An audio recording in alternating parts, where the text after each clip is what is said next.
All right, so first episode of Casa, I wanted to invite Mr. Shane Neman, who's a powerhouse entrepreneur, venture capitalist, operator, father, and friend. The reason why I say friend is this, hold on.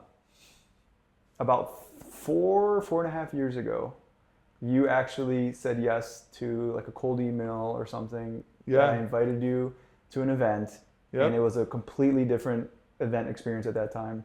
But you went on the panel, and that's where I met you, and that's where you met James. It was in Brooklyn. Yes, it was I in Brooklyn. remember. So I happened to be in Brooklyn at that time too, and I was like, why not? It was in Dumbo, I think. that's right. You good memory. Yeah. And Diane came after. Yes. So that's why I say and friend. my cousin came too. Remember? Yes, your younger cousin. Yes. Nathan. Yes, he did, and he was a He student. looks just like you, by the way. I know. You look a little tanner.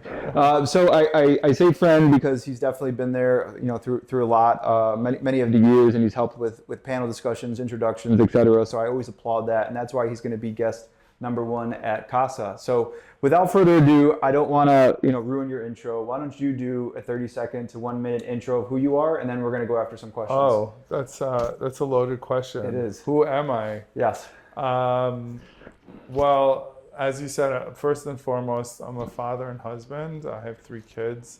I live here in Miami. Young kids. I have a 10-year-old, a 7-year-old, and a 10-month-old. So we're going through the whole baby process again after 7 years. Mm-hmm.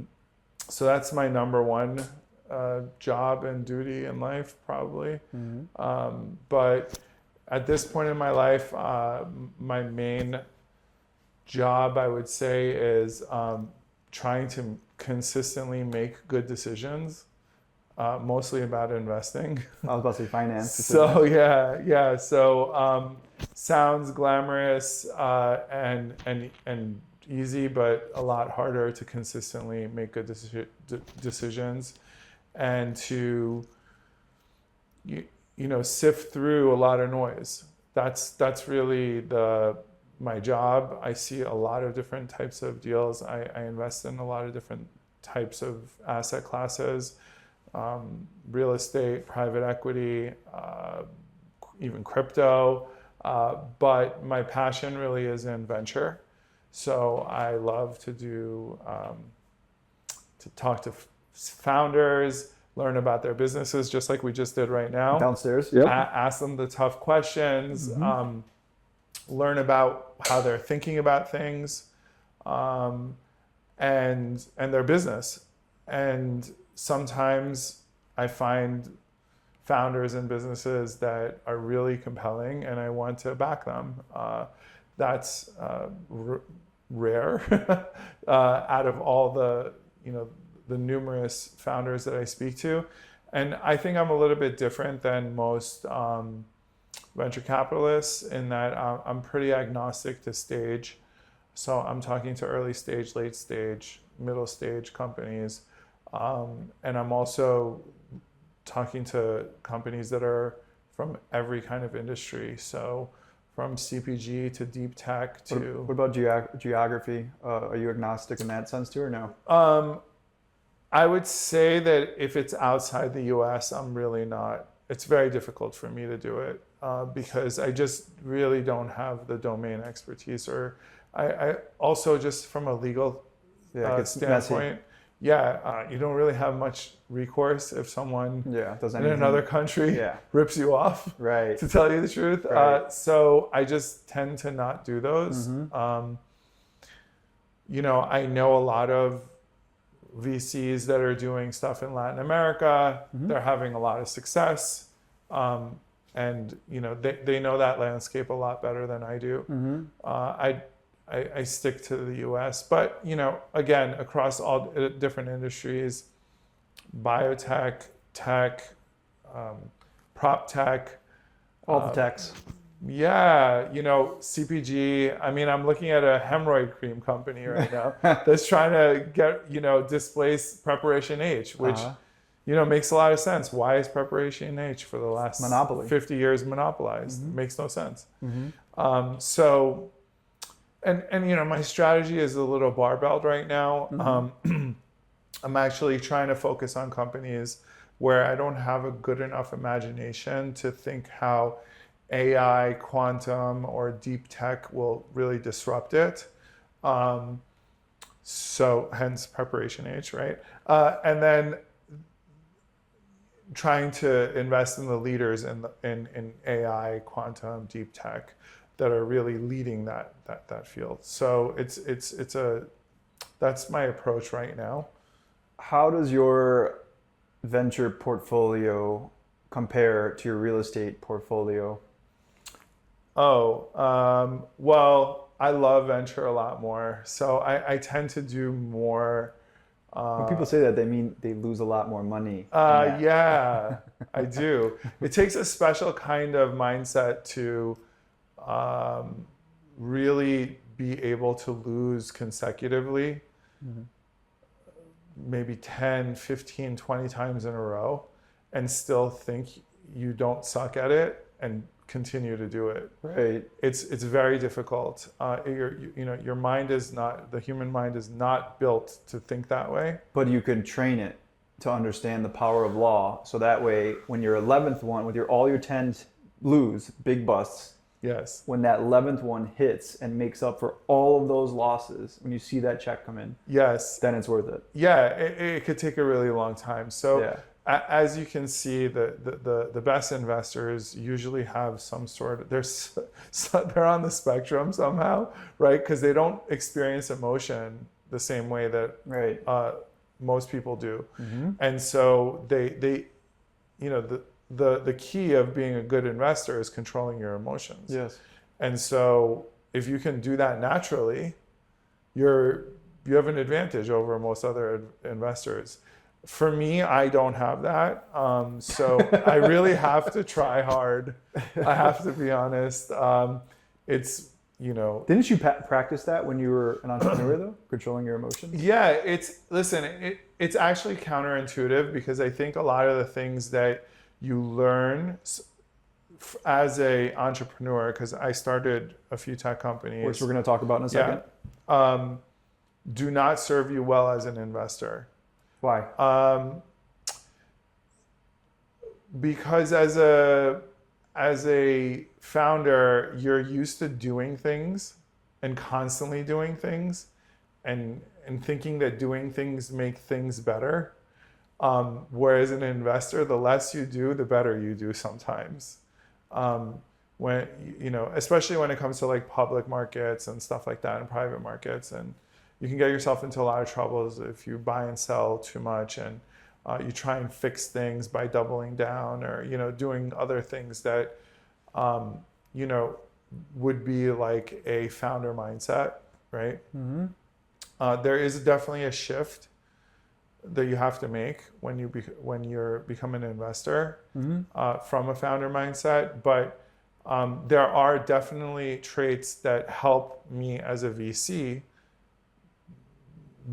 having been a founder. Sure. I can relate to other founders that I speak to. I can give them advice. Although I think that advice is probably stale by now, to be honest with you. Usually it's like you want to look for someone 3 to 5 years, maybe 5. But Yeah, I mean, I haven't started something new in about a decade. Will that change at some point? Maybe when my kids go to college. Yeah.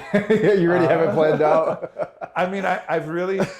So now for me, it's a lot more of like, if I do this, how much of my time is going to be taken away from my kids, right? I get it. Once you have kids, and I could say this now, I couldn't say this 2 months ago. Yeah. It's like you base everything off the time that takes away from them. That's your currency. That's the currency. It's your currency. So it's like, how many dollars would it have to take for you to remove that time from your schedule? And for someone like you, you made it. You're wealthy. You don't care about starting another company because all it's going to do is increase the net worth, but that's still going to take away 5 to 10 years of watching your kids grow up. Yeah. What is it all for? Exactly. It's just numbers on a piece of paper when you're in the grave. Yeah. I think it's funny because I like reading. I read a lot of like wealth management books, and there you go. And I really like stoicism and stuff like that. And I read a book called 4,000 Weeks. by Oliver Burke. And if you didn't know, 4,000 weeks is the average lifespan of a person, which is crazy if you actually think about it. Right, it's not that long, as much as you would think. I think the subtitle is time management for mortals. Yep. Right. That's cool. And so, historically speaking, people made money and built wealth so that they can do whatever the hell they wanted to do and not work. Yeah. But that mindset has changed in, let's say, the last 100 years, right? Or even, let's say, 30 years with tech and that kind of stuff. Actually, the more wealthy you become, The more you work. The more you work. Because it's mission driven for a lot of it. Yeah, and it's also like this, it's never enough kind of thing, right? Yeah. It's the chase and that kind of stuff. But I mean, if you look at aristocrats and that kind of stuff, historically speaking, they didn't work. They had everybody else. Yeah, they're working. chilling. They're just like drinking wine in Spain. Yeah, on and the like beach. playing the piano and learning. They're like literally savoring life, right? Yeah. I'm nowhere near that, by the way. I constantly swing on the pendulum where I end up working too much and I have to bring myself back. And so I'm no one to talk about it, but it's just interesting to think about what the mindset used to be and what it is now. Right. Because they glorified hustle culture for a long time. Absolutely. I mean, that intensified the thought. This whole movement started, you're right, 100 years ago, but it intensified about 15, 20 years ago when hustle culture started like creeping up on everyone, especially in America. Sure, in America with the tech culture and that kind of stuff. And again, I struggle with that myself. I find myself working too much, usually, working through the night, working in the day, and taking away from time I wanted to spend doing other stuff. Let's tell them why you're working too much. Tell them what your AUM is altogether for portfolios for startups and AUM for real estate, because I know you kind of keep that separate. Why I'm working too much is probably a choice, mainly because I was trying to rationalize it for you. Yeah, it really is a choice, but it's not a choice, right? When you're in that mindset, right, you are driven, and you have to get that energy out somehow. Yeah. And so, it's the thrill of the deal for me all the time. So if it's not a piece of real estate that I'm diligencing, it's a startup that I am, or a stock, or a crypto, or whatever it is. I'm always kind of trying to learn from other people, and this cliche of surrounding yourself around people who, are driving you and doing better than you and doing more than you, it's true. It's absolutely true. Mm-hmm. The more you do that, you just can't help yourself, and so that rings true for me. I've been lucky enough to become friendly and work with a lot of people like that.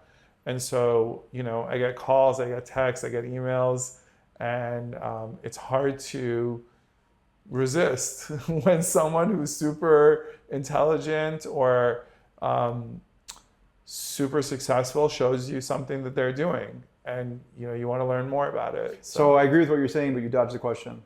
What do you mean? AUM, assets under management, for your startup portfolio versus your real estate portfolio. You mean my numbers? Yeah. My actual numbers? Yeah, like how much is all the startups you invested in worth right now? How much all the real estate worth right now? I actually don't know. I don't know what my startups are worth because I don't mark them to market. Okay. How about the last two that exited in the past 3 years? Well, I would say the only one I remember right now is Apostrophe that was bought by Hims and Hers. Uh-huh. And then I had... How much did it exit for? I honestly don't remember. It's a public company though, but you can go and see it online. It was a few years ago, so I don't remember. And then I recently sold a piece of real estate that was a hotel in Boca. So and that was like a $17 million transaction. So got it. So that's I would say my total AUM is something north of 100. If For both. yeah, Yeah, if you put it together. yeah. Okay, cool. I don't know about doing it like, thing, but it's hard to understand because like I actually think mark to market is bullshit. Why? Because it's not real. It's not real. Until it's real. Yeah, it's not real. So what it does is it kind of actually it makes you complacent. Because you're like, oh my God, I'm worth this right now or whatever. Yeah, it's when it's like it's smoke and mirrors. Yeah. It really is smoke and mirrors. Like, let's just even say you invested in a company in a seed round, and they had like $10 million valuation, and then the next round they got a 50, and then you want a 5x it. I'm just simplifying it because it's really not that the math doesn't really work out because of dilution. But are you going to sit there and mark yourself up 5x? It depends on who you're talking to. Yeah, if you're a fund manager, you are. Because you need to look good in front of your LPs. Yeah. But when it's yourself, Yeah. you're competing against yourself. Yeah. I understand the concept. Yeah. So let's move the conversation back a little bit. Entrepreneur, Easy Texting, Junebug. Talk about both of those companies. What like the process was when actually knowing that you're going to make it. So for instance, like Easy Texting, like when did you know like, holy shit, we're making it. This is happening now. And talk about the acquisition process. So Easy Texting was really easy to, no pun intended, to know. It was really quick and right away. But I was running another company at that time when I started it, and it was really a tool that we needed internally. And I sent out the first blast text message internally to our database. Right, to your own. Yes, to our own database for our company. For the nightlife one. Yeah, exactly. And my phone would not stop ringing after that. I didn't send the text message from my phone, by the way. Yeah. I sent it from a short code, which is a special phone number. But everyone who was in the industry knew that it was us. And their first question was, how did you do that? And then the light bulb went off. I said, oh my God, I just got 50 calls. If I couldn't figure out how to, and it took me a while to figure it out, by the way. We actually had to custom build it, software. It was a process to get it and that kind of stuff. And I said, well, if I need it and all these people are calling me, they have databases of their own. Yeah. They want to send mass text messages and they want to be able to text their customers and that kind of stuff. And so, I don't know, I knew right that second, because it was pretty obvious when you did the analogy to email service providers like MailChimp or Constant Contact.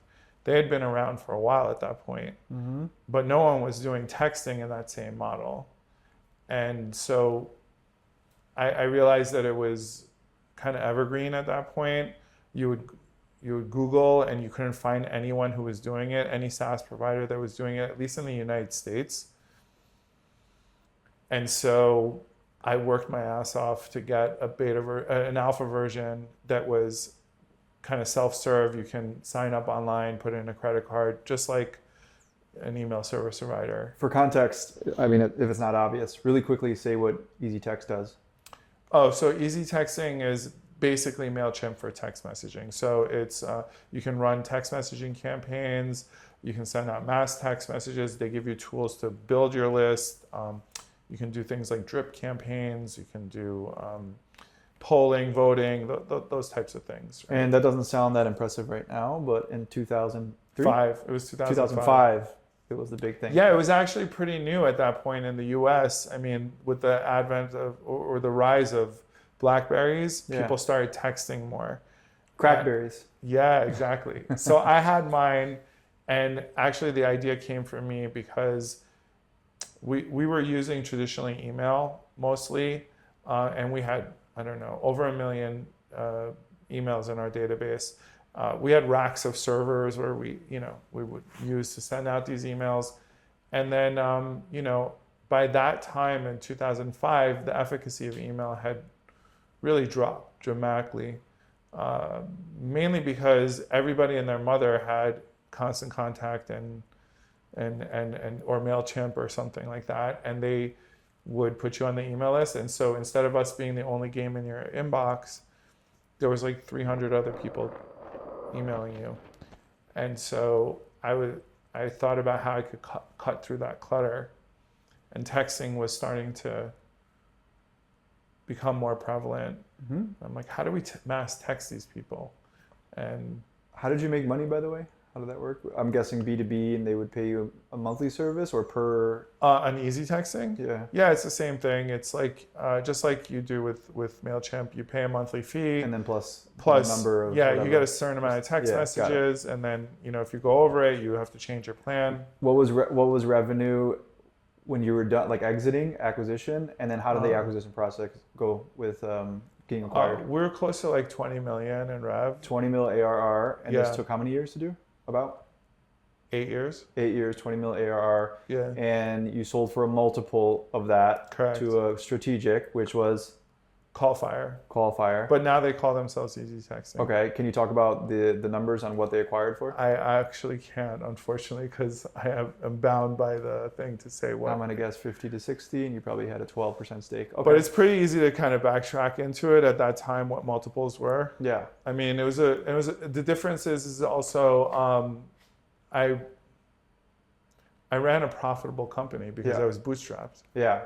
Oh yeah, you didn't take any funding, huh? Yeah, I didn't take any funding. At least for that one, I didn't. The first company I did. Right. Okay. I did. Where did the equity go? To early employees, mostly.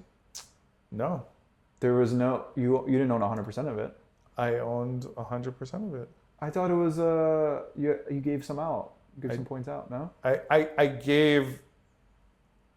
didn't give points out. I gave money to some people who were with me for a long time. That weren't on the.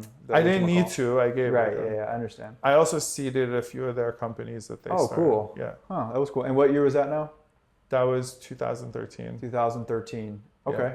Okay. And then what after that? You basically said, hey, what am I going to do with all this money? You started saying, I'm going to go I lose stayed some on of it for like a year.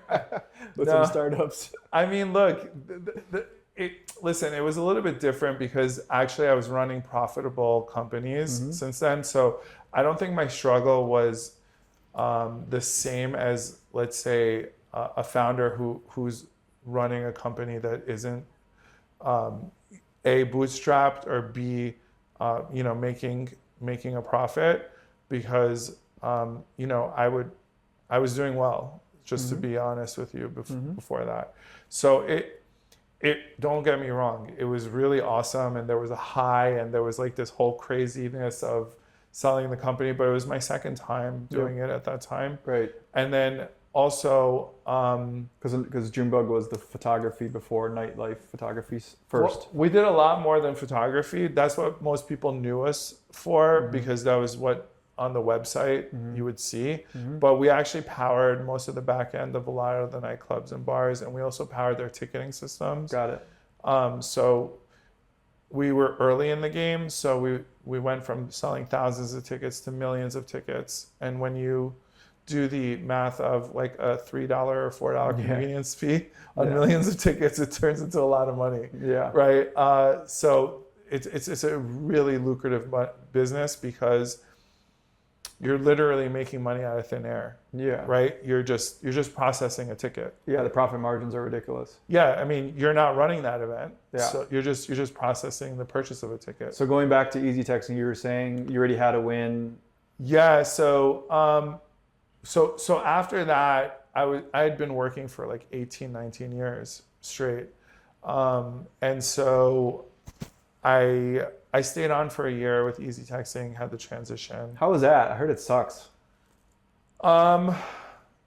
It's challenging to go from being the one who calls the shots to being told what to do. Yeah, but you got to learn how to check your ego, to be honest with you. And I didn't want the business not to do well. I still own a small piece of it. I'm not involved at all, but I think that it's pretty much widely known. No one stays more than a year or two after an acquisition anyway. and it's good karma to do the right thing.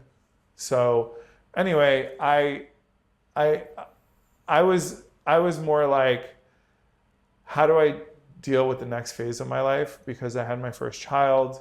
We lived in New York, and I ended up moving to Miami at that time. You did? Yeah. Was that long ago? It was 10 years ago. Oh, okay. I didn't know that. So I moved 10 years ago, and I was early to the game, to the Miami move. So you got lucky with real estate too then? I did. your So I personal- sold all my real estate that I had in New York. Yeah. And I bought here in Miami. Yeah. But obviously I couldn't predict COVID. Yeah. COVID's what really changed Miami significantly. Sure. But it was pretty eye-opening moving from New York to Miami and seeing the difference in cap rates and pricing in Miami. New York was a really hustle, dog-eat-dog type of market. Things were selling at like a 2 cap, 3 cap in Manhattan. You know, it was crazy. Like there's a lot of competition, but you came here in Miami, and in the best area, you could buy real estate that would, you know, yield you 8 or 10%, which was, you know, it was unheard of at that time. But you know, now it's gone to New York. Now it's gone to New York prices. Almost. Yeah. Because of COVID. Yeah. Right. So COVID pulled everything forward, brought a lot of New York people here, LA people here who are more sophisticated. They brought a lot of money, that kind of thing. So now they're all competing for the same kind of real estate in Miami and Fort Lauderdale even. Yeah, I got lucky, you know, in that respect. But I really did it more to just be closer to the asset. It's very hard to manage something that you're not close to. Yeah, exactly. So speaking of luck, I just said you got lucky. You said, yeah, I did get lucky. Do you believe in luck? And if so, how much does it really impact a founder or investor? Oh, absolutely. How much though? Like on the spectrum, would you say that it's like 20% luck, 40% luck, gun to your head? I would say it's a lot more luck than people like to think it is. Yeah. I mean, I'm just lucky that I was born in the United States. That's one. And, you know, I grew up in New York, or, you know, where there was a lot of opportunity, and I learned the hustle and that kind of thing. You know, that I came from immigrant parents that showed me what hard work can do for you. That I grew up in a loving family, you know, like, and that was like stable. Yeah. You know, there's like, I read in your book, Shaggy. yeah, exactly. There you go. So, you know, people take that for granted. You know, just the fact that, you know, how that sets the stage for you later on in life as well. That I went to college, I went to NYU, I could That afford you're to a male, that you're a fine specimen, that you cold plunge. Exactly. All of these things added together. Exactly. That's actually very true. That I'm a man. Yeah. That actually helped a lot, especially in tech. Of course. Right? Especially during that time. Exactly. Right now, a little bit less, but 15, 20 years ago, for sure. Absolutely. So how much did luck do? I mean, I don't know how to quantify it, but at the same time, I can tell you my first startup failed because not because we didn't build an awesome product and we were incapable. Wrong timing. Wrong timing. Yeah. That's where luck comes into play a lot of Wrong times. timing. Totally. We were way too early. Mm-hmm. And that's what most people say. We were way too early, which... Yeah. Yeah. No, I mean, like, I think, like, this is just me, what I think about the luck process is, like, entrepreneurs need a lot more luck than investors. Investors, if you get a $20 million fund, you get to make whatever 5 to 15 investments per year, maybe more than that, depending on the thesis. And you're bound to have some good things happen to you as long as you're in it for the right reasons and you're half intelligent and you have a great team behind you. You're going to look quote unquote lucky. Absolutely. With entrepreneurs, you don't have that luxury. Like, you have to basically... It's your one shot. It's your one shot. So does luck play into entrepreneurship? Yes. Does it play into investments too? Yes. But with entrepreneurs, you just need way more luck, I feel like. Yeah, I think you need a lot of luck, and you don't necessarily need to be that smart. I think it's helpful. It is. It is. I'm not saying you should be dumb, Yeah. but it's helpful if you're smart, but I think I think when people talk about grit, they don't really understand what that means. I mean, grit is being and willing to do all this shit that people don't want to do. Yeah. And doing it consistently and doing it for a long ass time. Despite the negative feedback that comes Correct. to you every day. Despite all the emotional turmoil that you go through. And you don't feel like doing it because you're so dejected and you don't see the light at the end of the tunnel. I mean, I can't even explain to you how many times I've gone through that, where I thought I was going to lose everything. I was going to lose my entire business. If that doesn't happen to you as an entrepreneur, you're not doing something right, pretty much. The shit is not made for the weak. No, it's not. Listen, and there's nothing wrong with that. Maybe you shouldn't be a founder. Maybe you should be someone who supports a founder, right? Or you should be part of a bigger team at another company or something like that. It's not glamorous. Yeah. I can't even tell you. Like when I was first got married, or I was actually dating my wife, I would get up in the middle of dates with work emergencies and stay up till 3 a.m. We came to Miami for New Year's, and at 9 o'clock, we were with all of our friends. I left. I went to I'll never forget it. I went to the basement of the Shore Club. This is like a long time ago. I don't know what that's at. Shore Club's in, I don't know if it's still around anymore. It was like one of these South Beach. We have an old nightclubber with us. Right? No, Shore Club was a hotel. Oh. They had a nightclub in there. Oh, too. I'm sure you sniffed it out. we were there. But like, I'm the only one at midnight. Yeah, had to sneak away. On the computer, on the call, like for hours, and didn't walk back until 3 o'clock. And obviously, my girlfriend at the time, or who's my wife now, she wasn't happy about that. I wasn't happy about that, but I gave up my New Year's Eve for that. You know why? Because true success, especially like when we're talking about your level, building great companies, etc., it takes tremendous sacrifice, not little sacrifice. A lot.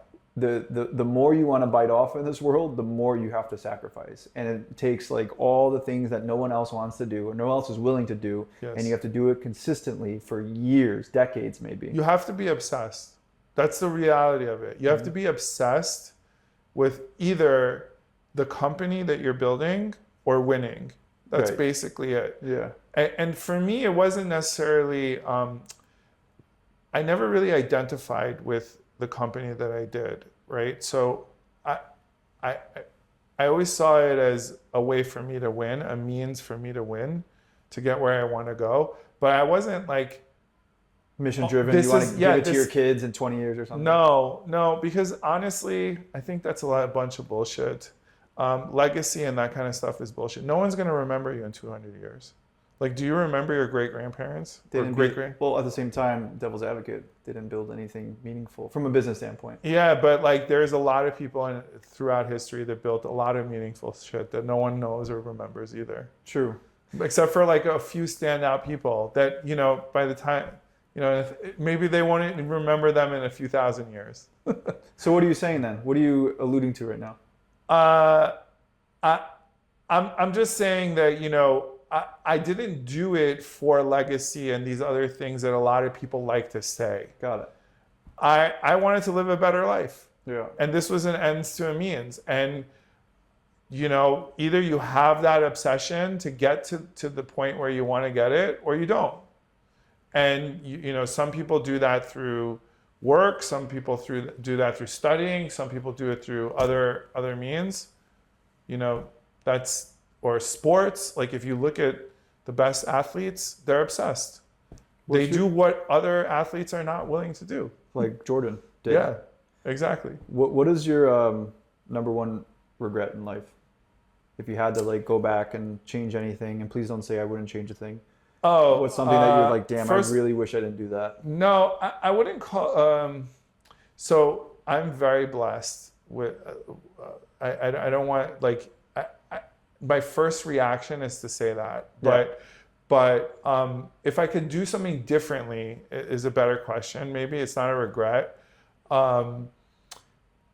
I really waited too long to learn how to become a knowledgeable and experienced investor. So had I kind of taken in my, I was the kind of a founder where, you know, I was just obsessed with my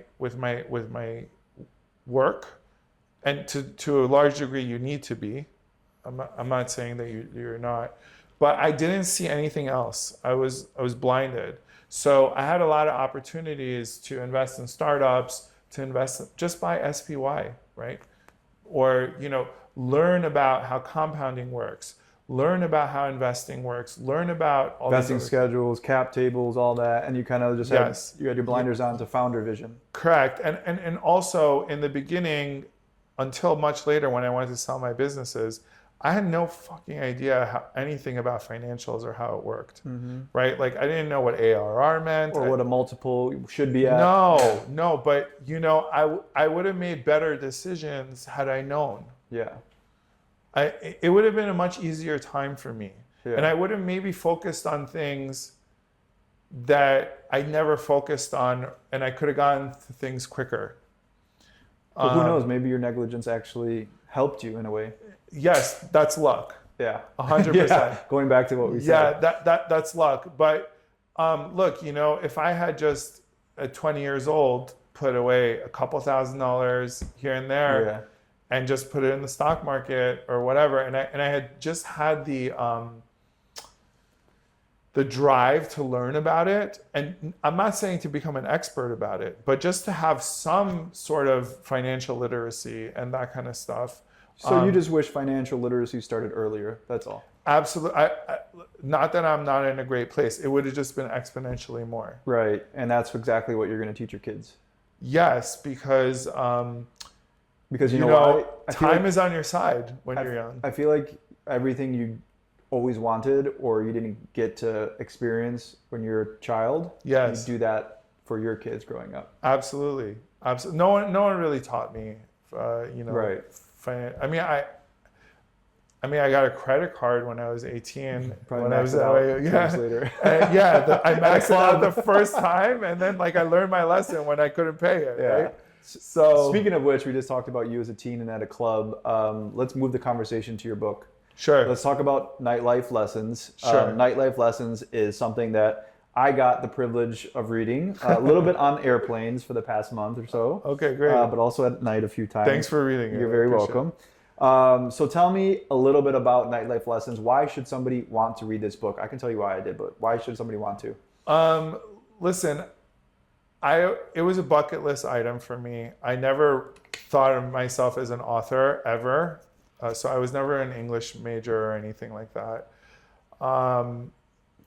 I wanted to write a book that was not a cliche business book, that you can, you know, that tells you, oh, you got to have grit and you have to, you know, all this shit like that you hear on tweets and stuff like that. You just see it too much. Yeah, I wanted it to be real, and I wanted it to.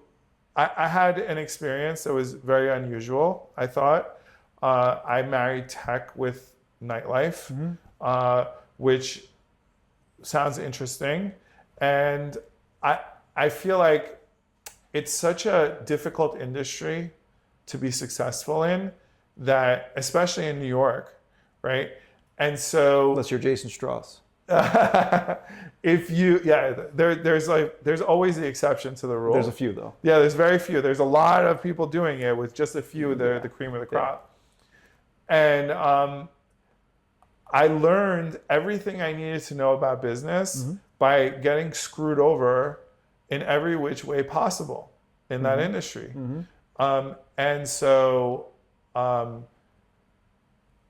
I don't know, you want to call it inspiration or something? I kind of had the inspiration for the name Nightlife Lessons. Okay. And I thought, how do I make a book that a lot of the stories that I tell the founders that I'm investing with or I'm helping how do I kind of condense this into something that's interesting, that actually teaches you something useful, but also entertains you at the same time. Sure. So that's when I got COVID, and I had For this? You got COVID when you were writing the book? yeah. So I got COVID. Well, I had notes for the book that I had been taking for a long time, but then I never wrote the book, and then I had to quarantine for COVID. Oh, so you're like, this is perfect timing. So I was in my bedroom for 2 weeks straight. Yeah. With really nothing to do because no one was working. That's a great use of your time, though, for real. Yeah, and I was like, I'm gonna make this work, and so I wrote the first version there, and I got, again, luck. My sister-in-law is a 2-time Emmy award-winning TV producer and writer. Cool. And so I gave her that, I gave it to her. She's like, okay, go rewrite this. So it took me about another year to rewrite a bunch of it. But you're ready, the ball is moving now. So I was committed at that point. And then I wrote it, and I checked it off on my bucket list. My kids saw it. We were really stoked about it. Right? Yeah, they were. My 7-year-old at the time was trying to read it, and I'm like, maybe this isn't a good thing for you to read. Skip this page and that page. Yeah. Yeah. No, I read some grimy stuff in there. Yeah, for sure. and I mean, I mostly gave away to a lot of my friends. Yep. I think it sold maybe less than 1,000 copies so far, but I have 62 5-star ratings, which is amazing. I didn't ask for those, and I don't have 62 friends, so there's no way it's real, and no bad reviews so far. That's good. So people are entertained. Yeah. So I think what was really interesting is the people who really loved it started businesses themselves too. Yeah, inspiration is one of the things you can't buy in life. Yeah. Like if you inspire someone to do something, or you help someone without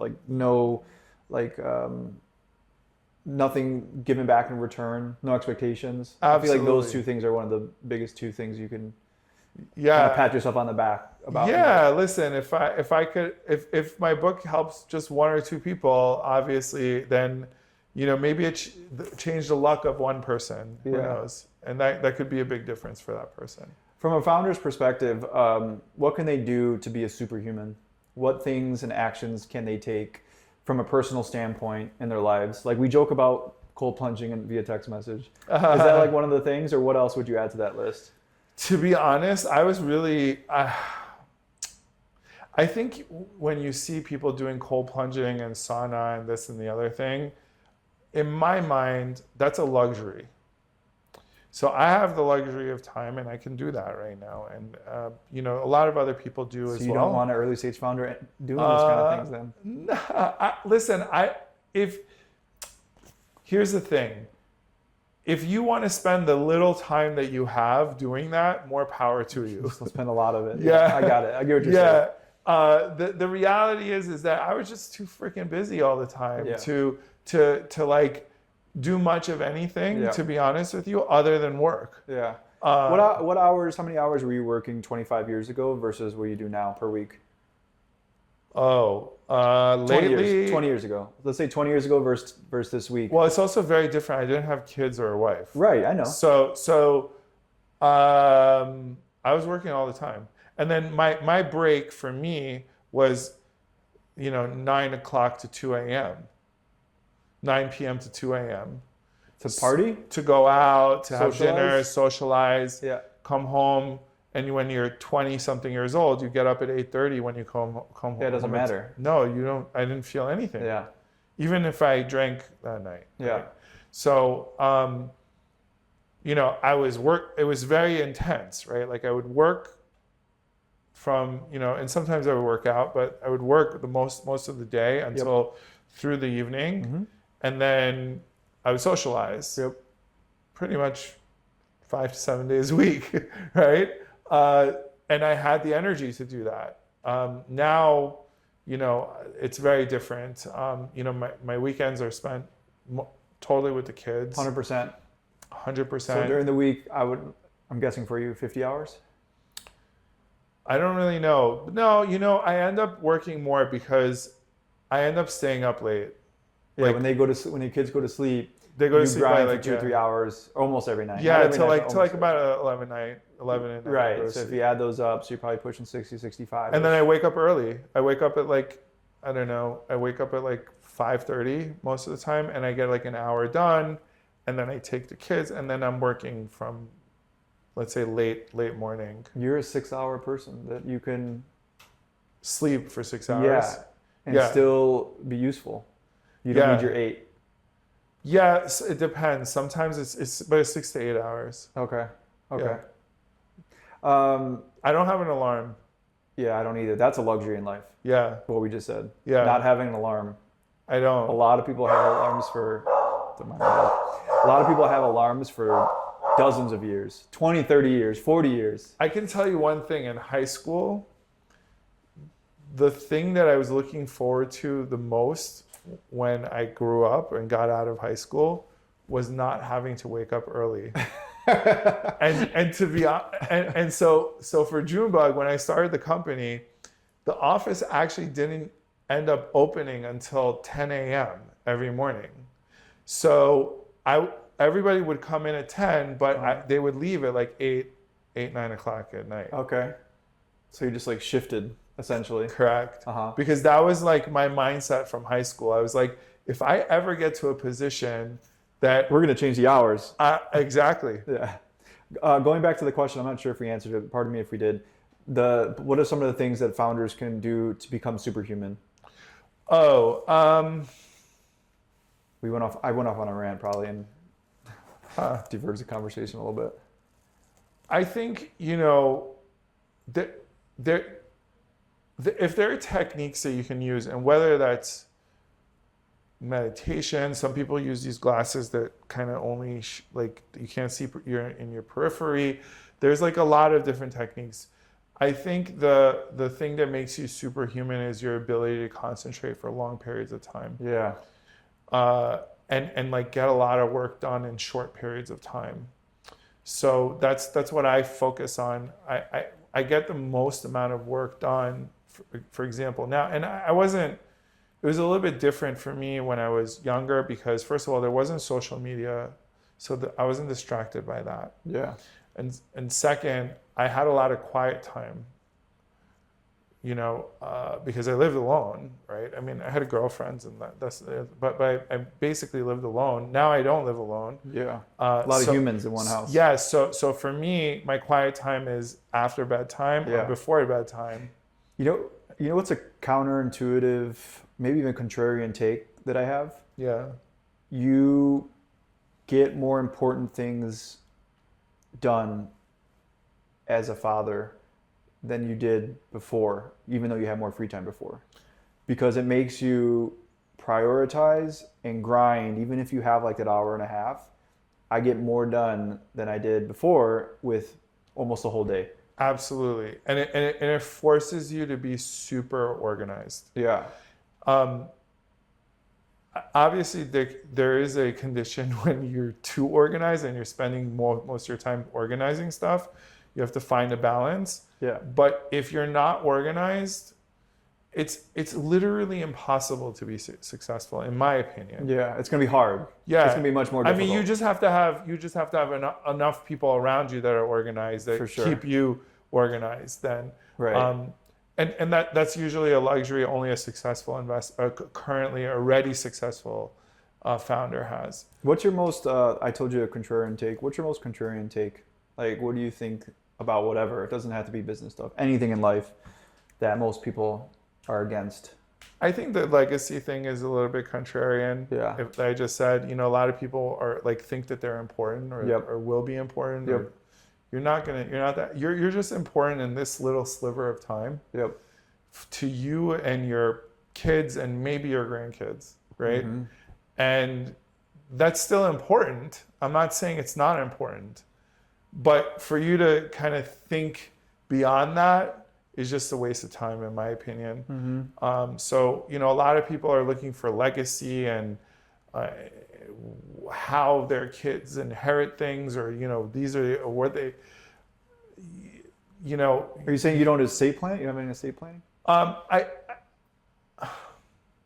I don't have it in the way that a lot of other people have it. I have it in a way where it kind of gives control to the people who deserve it later on once they hit milestones.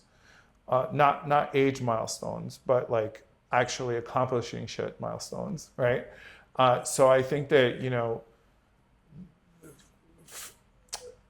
for me, for a lot of people, they're really into like preserving wealth, and the probability is that you have no idea what's going to happen 6 generations from you, and you don't even know if the United States is going to be around, or so like it's almost like an exercise that has no point to it.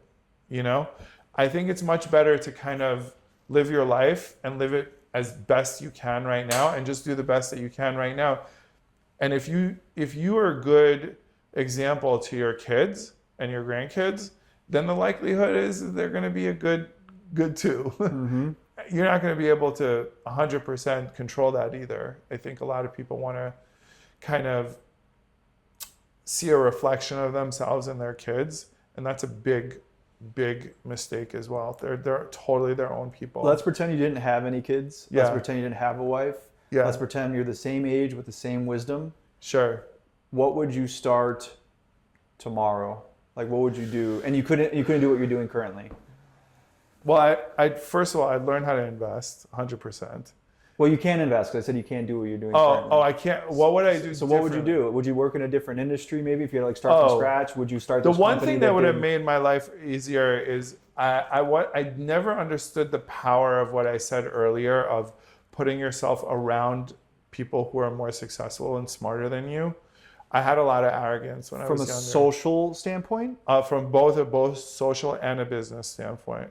Okay, but I guess let me clarify. Do I mean like people that are working for you should just have more grand vision and a better resume? Or do you mean like in a social setting, you're hanging around people that are where you want to be in 5 years? The second one. Okay. But not just, I'm not talking about hiring people, but also going out and kind of networking with other business people that are in the same industry as you, or even other industries, and learning about them, because the biggest, let's say, innovation comes from, cross-disciplinary stuff, where you kind of make a connection between one industry and another industry that no one else is seeing. And so I was a little bit too arrogant when I was younger. I thought I kind of knew everything and I didn't need help of anybody. And, that was part of the hustle for me. But, I think I would have had an easier time, and I would have learned a lot of these other things that I wish I had done, like invest, or, I don't know, learn about new technologies, or push myself even harder, and these types of stuff was mainly as a result of not being, open to others as well. Okay. So we're wrapping it up here in a second. What would you say to any entrepreneurs that are building out there, like any sort of blanket advice or specific tidbits you want to give?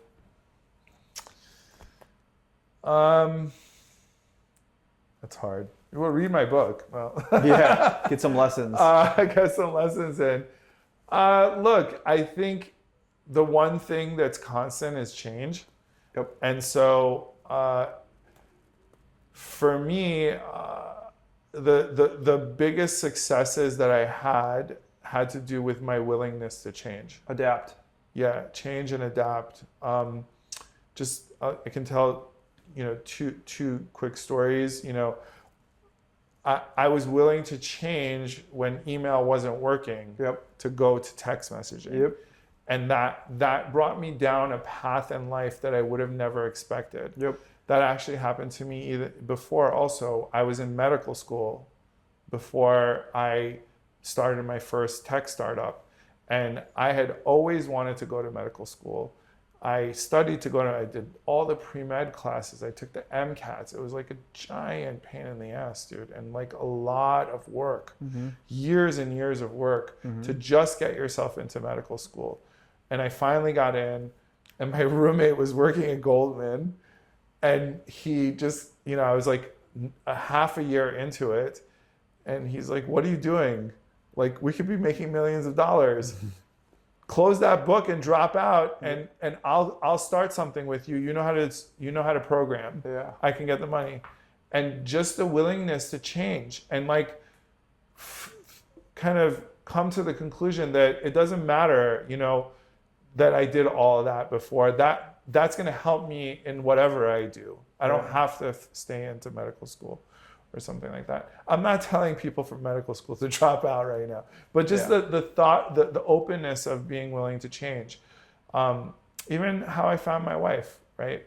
I had a lot of problems at that point. I was later in life. I was, in my early 30s, and I'm probably the last of my friends to get married. Mm-hmm. I wasn't really meeting the right kind of woman that, shared the same values and wanted the same goals as I wanted. And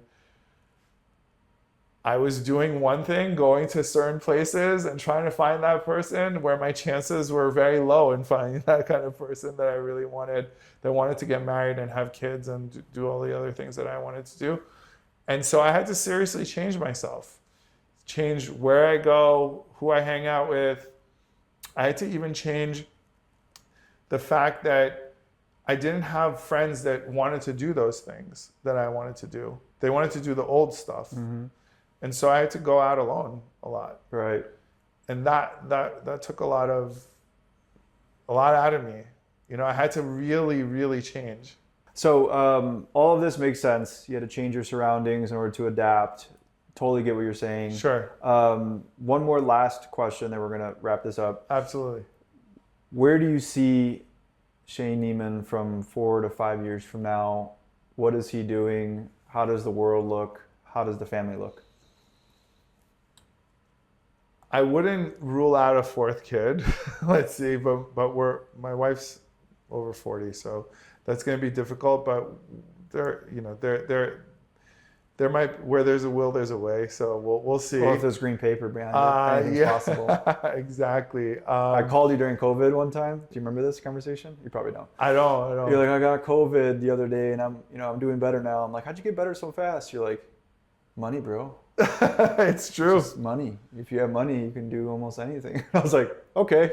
It's absolutely true. And anyone who tells you differently is lying to your face. Yeah. Because I needed to get, the medicine, Regeneron or whatever, and they wouldn't give it to me, and I just went to a private practice doctor and I got it. Yeah. And you had to pay for it.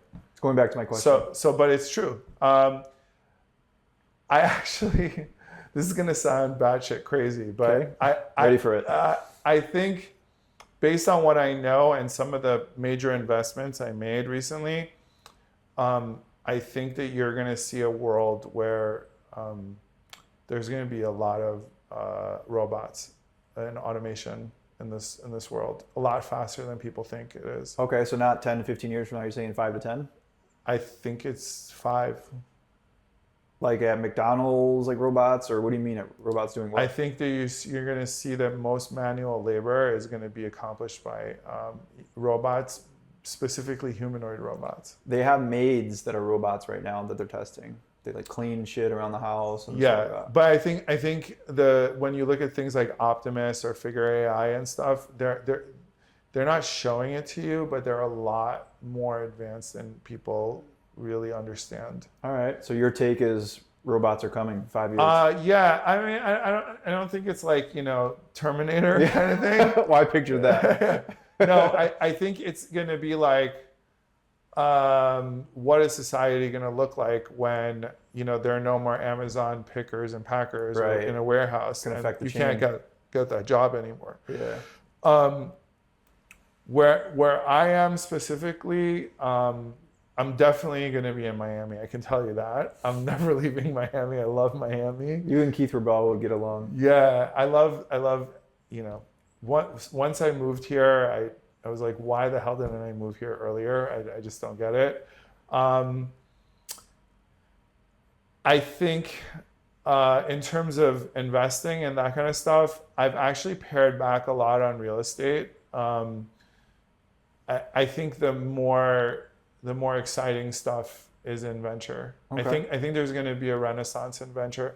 Venture's been decimated. People don't really realize because they see, they only see the cream of the crop that comes up and makes the news. But the majority of companies post COVID have just been annihilated, right? Yeah. And also, a lot of venture capital firms can't raise. Yeah. They can't raise funds. Yep.